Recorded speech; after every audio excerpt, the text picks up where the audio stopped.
जय हिंद दोस्तों। मैं अभिषेक कुमार स्वागत करता हूं आप सभी का एक क्लासेस में।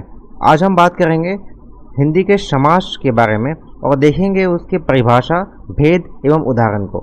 ठीक है, तो आइए शुरू करते हैं। देखते हैं यहाँ सबसे पहले समास होता क्या है। ठीक है, तो जैसा कि आप देख सकते हैं यहाँ मैं मेंशन किया हूँ कि समास का अर्थ होता है संक्षेपीकरण। संक्षेपीकरण मतलब उसे छोटा करके लिखना। ठीक है, जिसे हम घटाना या कम करना भी कह सकते हैं। ठीक है, समास में होता क्या है तो दो पद। समास में दो शब्दों को या दो पदों को हम देखते हैं। पहला पद कहलाता है पूर्व पद और दूसरे पद को उत्तर पद कहा जाता है। ठीक है, इसके आगे हम बात करेंगे तो समास के 6 भेद होते हैं। ठीक है, समास के कितने भेद होते हैं? 6 भेद होते हैं और इन 6 भेद को हम आगे डिटेल में भी जानेंगे। पहला होता है अव्ययी भाव, दूसरा तत्पुरुष समास, तीसरा कर्मधारय समास, चौथा द्विगु समास और पांचवा द्वंद्व समास। इसके बाद छठा जो है वो है बहुब्रीहि समास।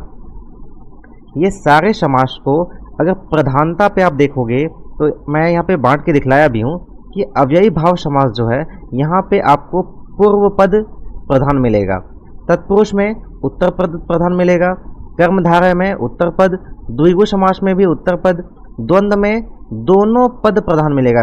द्वंद्व तभी हो सकता है ना जब दोनों समान हो, इसलिए दोनों पद प्रधान है। और बहुव्रीहि समास में दोनों पद अप्रधान होता है। ठीक है, जैसा आप देख सकते हैं ये उत्तर पद जो है ये तत्पुरुष, कर्मधारय और द्विगु तीनों में उत्तर पद प्रधान है।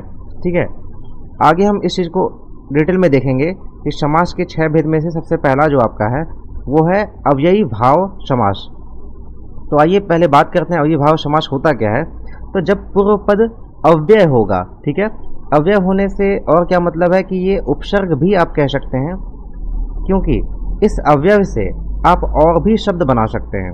जैसे कि आपको कोई एक उपसर्ग दे दिया जाता है, उससे आप और भी शब्द बनाते हो ना, वैसे यहाँ पे है। एग्जाम्पल में अगर आप देखोगे जैसे कि यह एक शब्द है प्रति। प्रति से आप प्रतिदिन बनाते हो, प्रतिक्रिया बनाते हो, प्रतियोगिता बनाते हो, प्रतिवर्ष और प्रतिमाह। ठीक है, यथा से यथाशक्ति, यथाशीघ्र, यथाधनी।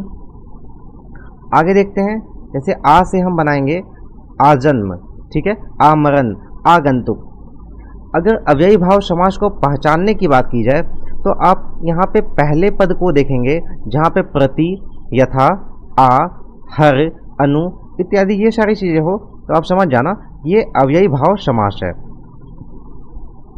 जैसे कि कुछ उदाहरण मैंने और भी दे के रखे हैं, क्योंकि यहाँ पे ना कुछ कंफ्यूजिंग वर्ड भी ऐसे होते हैं जो आपको एग्जाम के टाइम में कंफ्यूज कर सकते हैं। तो पहला है आपका सेवार्थ, सेवा के लिए।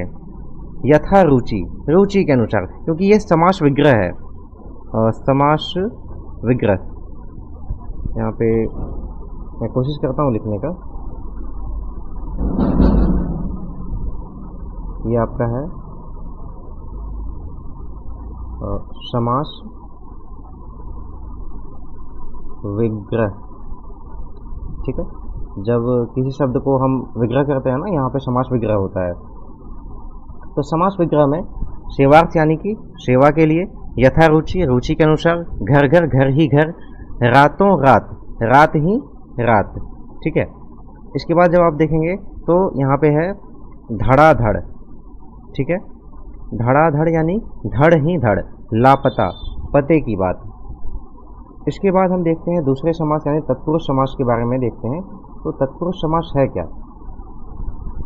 जब तत्पुरुष की बात करते हैं तो तत्पुरुष समास में पूर्व पद यानी पहला पद जो है ये सहायक होता है और उत्तर पद यानी दूसरा पद जो है वो प्रधान होता है। ठीक है, और दोनों पद कारक चिन्ह से जुड़े होते हैं। आप शायद बचपन में पढ़े भी होंगे कारक, जिसमें आपने कर्ता, कर्म, करण, संप्रदान, अपादान ये सारी चीज़ें आपने पढ़ी होंगी। तो सबसे पहले हम यहाँ देखते हैं, जैसा कि लिखा है घुड़सवार। इसका अगर हम विग्रह करते हैं, ठीक है, इसका विग्रह करते हैं तो इसके विग्रह में हमें मिलता है घोड़े पर सवार। ठीक है, घुड़सवार का विग्रह किए तो हो गया घोड़े पर सवार, बीच में आ रहा है पर। ठीक है, यहाँ पे राजपुत्र देखते हैं तो आता है राजा का पुत्र, बीच में क्या आ रहा है का। प्रयोगशाला यानी प्रयोग के लिए शाला, बीच में के लिए। ऐसे ही लोकप्रिय, लोकप्रिय के लिए लोक में प्रिय। ठीक है, आगे हम और भी कुछ एग्जाम्पल्स देखते हैं। जैसा यहाँ पे लिखा हुआ है पथ भ्रष्ट, यानी पथ से भ्रष्ट। देख रहे हो आप, से लिखा है। मन चाहा, मन से चाहा, ये दोनों में से है, ठीक है। पथ भ्रष्ट में भी से है और मन चाहा में भी से है, लेकिन इन दोनों से में अंतर है। वो अंतर क्या है कि एक से जो है उसमें अलगाव का के बारे में पता चल रहा है। जैसे यहाँ लिखा हुआ है पथ से भ्रष्ट, ठीक है। पथ से भ्रष्ट यानी पथ से वो अलग हो गया, और अलग होने का जब सेंस देता है तो यहाँ पे है अपादान तत्पुरुष, ठीक है। कभी कभी ये भी पूछ सकता है कि कौन से तत्पुरुष हैं, तो यह है अपादान तत्पुरुष, क्योंकि यहाँ पे अलग होने के बारे में बता रहा है, से अलग, ठीक है। और यहाँ पे मन चाहा, यहाँ भी एक से है, तो ये कौन सा से है, करण तत्पुरुष, ठीक है। इसके द्वारा मन चाहा, मन के द्वारा जब चाहते हैं, मन से चाह रहा हो तो वो से कौन सा से है, करण। मन चाहा आपका हो गया करण, और पथ भ्रष्ट हो गया आपका अपादान, ठीक है। इसमें मैं मेंशन कर दिया हूँ सारा, कर्म तत्पुरुष को करण तत्पुरुष से द्वारा संप्रदान यानी को के लिए, अपादान तत्पुरुष में से यानी अलग होना, अधिकरण में पर, संबंध तत्पुरुष का की के।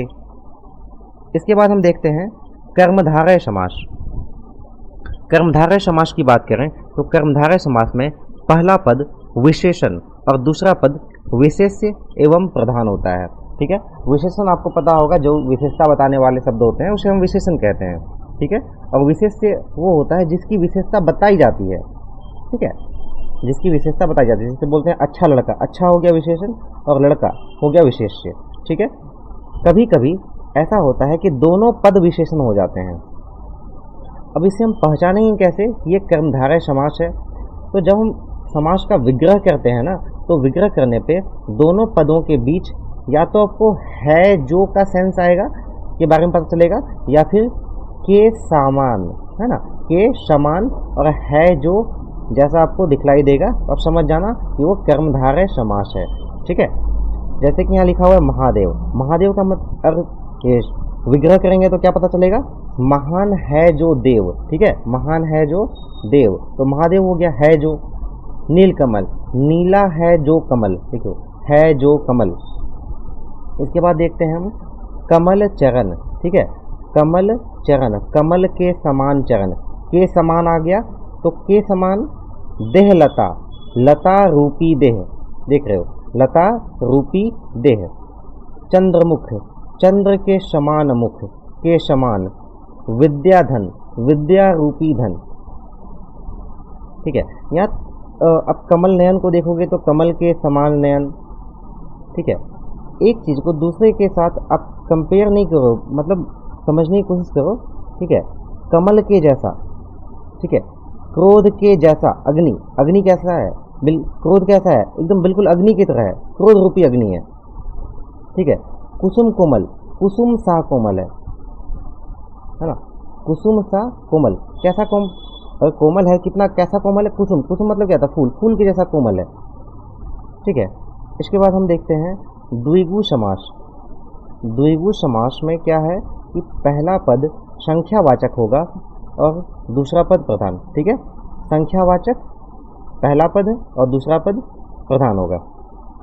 जैसे आप कहते हो दो राहा, ठीक है, दो राहा, दो क्या हो गया, दो, दो क्या है, संख्या है, और दो राहों का समूह, दो राहों का समाहार या समूह दो राह कहलाता है। त्रिभुज, आगे में आ रहा है त्रि, ठीक है, उसके बाद है भुज, यानी तीन भुजाओं का समाहार। द्विगु, आप देख रहे हो ना नाम, द्विगु, द्वि, द्वि, द्वियों का मतलब ये क्या है, संख्या से आ रहा है, द्वि, द्वि, आप कहते हो ना दो, द्वि, ठीक है। त्रि यानी तीन, तीन रत्नों का समूह। भुवन त्रय, तीन भुवनों का समाहार। पंचामृत, पांच अमृतों का समाहार, ठीक है। जहाँ पे आपको पहला पद संख्या दिखाई दे और दूसरा पद प्रधान, वो क्या होगा, द्विगु समास होगा, ठीक है। आगे और भी एग्जाम्पल है जिसे हम देख लेते हैं, जिसमें कि है पंचवटी, पांच वटों का समूह। शतक, 100 का समाहार। दशक, 10 का समाहार। नवरात्र, नवरात्रि का समाहार जो अभी आने वाला है। नवरत्न, 9 रत्नों का समूह, ठीक है, 9, 9 देख रहे हो, नवरत्न यानी 9। त्रिफला, नाम से ही है त्रि, त्रि का मतलब ही होता है तीन, 3 फलों का समूह। अष्टाध्यायी, अष्टाध्यायी, अष्ट अध्यायों का समूह, 8 अध्याय जिसमें है। ठीक है, इसके बाद हम अगले बात करेंगे द्वंद्व समास के बारे में। पहला द्वंद्व समास है, तो द्वंद्व समास को जब देखेंगे तो द्वंद्व, ठीक है, बात पे ध्यान दीजिए। द्वंद्व उसके बीच में होता है जो समान हो। ठीक है, द्वंद्व उसके बीच होता है जो समान हो, तो यहाँ पे दोनों पद इसमें प्रधान हो जाएगा।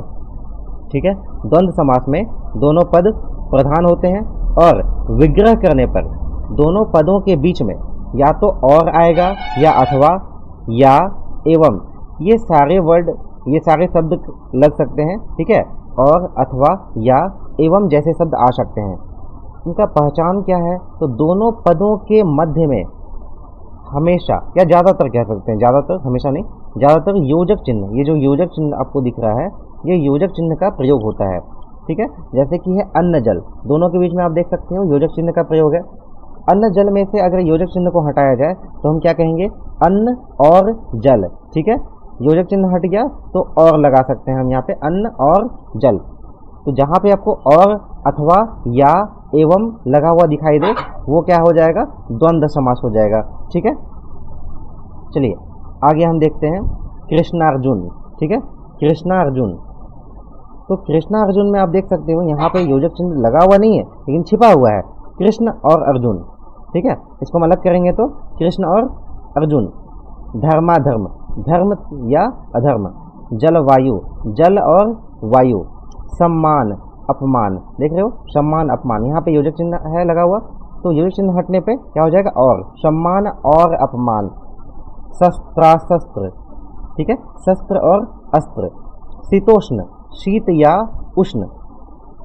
इसके बाद जो कुछ कंफ्यूजिंग वर्ड होता है ना, जो आपको भ्रमित कर सकते हैं, वो है ये 25। ठीक है, अगर 25 आ जाए तो 25 भी आपका द्वंद्व समास होता है। कैसे, तो 5 और 20। 25 बनता कैसे है, 25 यानी कि 5 और 20। ठीक है, 5 और 20, 5 और 20 25 होता है। ऐसे ही 38, 38 कैसे होगा, 8 और 30, 8 और 30 38। ठीक है, ये कुछ भ्रमित करने वाले शब्द हैं।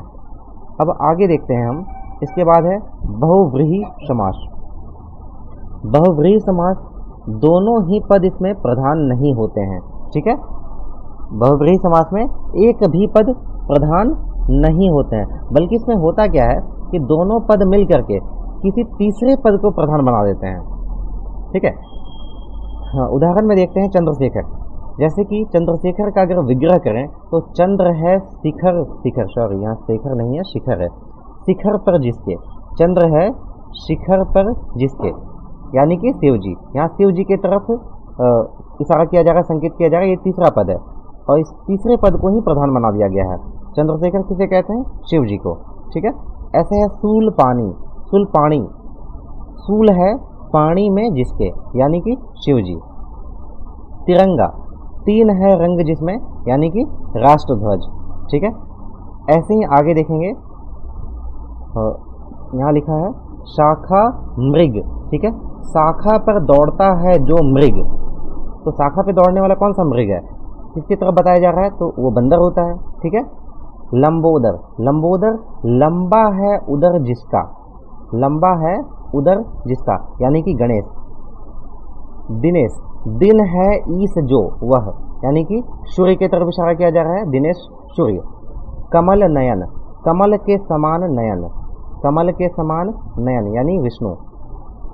चतुर्मुख, चतुर्मुख जिसके 4 मुख हैं, यानी ब्रह्मा जी की तरफ इशारा किया जा रहा है। इसके बाद दशमुख, 10 मुखों वाला। ठीक है, रावण, यानी यहाँ दशानन भी हो सकता है, 10 आनंद वाला। इसके बाद 12 सिंगा, जिसके 12 सिंह हैं, यानी हिरण। यहाँ पे कुछ भ्रमित करने वाले शब्द और भी हैं, जैसे कि यहाँ पे अगर आपने देखा है कमल नयन।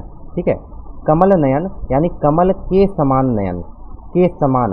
आपको यहाँ कमल नयन जो है वो बहुव्रीहि समास में भी नजर आ रहा है, और इसके अलावा आपने इससे पहले भी कमल नयन देखा था। ठीक है, मैं आपको बताया था कमल नयन, कमल के समान, यानी के समान है जो। ठीक है, वहाँ भी आपको मिल गया। तो ऐसा हुआ क्यों, कभी कभी ना आपको दोनों ऑप्शन में दिया जा सकता है, ठीक है। कमल चरण महादेव नील कमल कमल नयन, हाँ यहाँ पे देखो, यहाँ भी कमल नयन है, ठीक है। तो कमल नयन आपको कर्मधारय समास में भी देखने को मिल गया है, ठीक है, और बहुव्रीहि समास में भी देखने को मिला है। अगर दोनों ऑप्शन में हो तो हम किसे टिक करेंगे? अब समस्या ये है, तो अगर कमल नयन जा में आता है और बहुव्रीहि और बहुव्रीहि के बाद आपका ये कर्मधारय दोनों समास दिया गया हो, ठीक है, कर्मधारय समास दोनों लिखा हो, तो आप बहुव्रीहि को टिक करके आएंगे, ठीक है। हाँ, बहुव्रीहि को आपको प्रधानता देनी है। अगर आपको ये वीडियो पसंद आ रहा है तो आप इसे लाइक करें, ठीक है, अपने दोस्तों के साथ शेयर करें और इस चैनल को सब्सक्राइब भी कर लें। शेष अगली वीडियो में, तब तक के लिए धन्यवाद।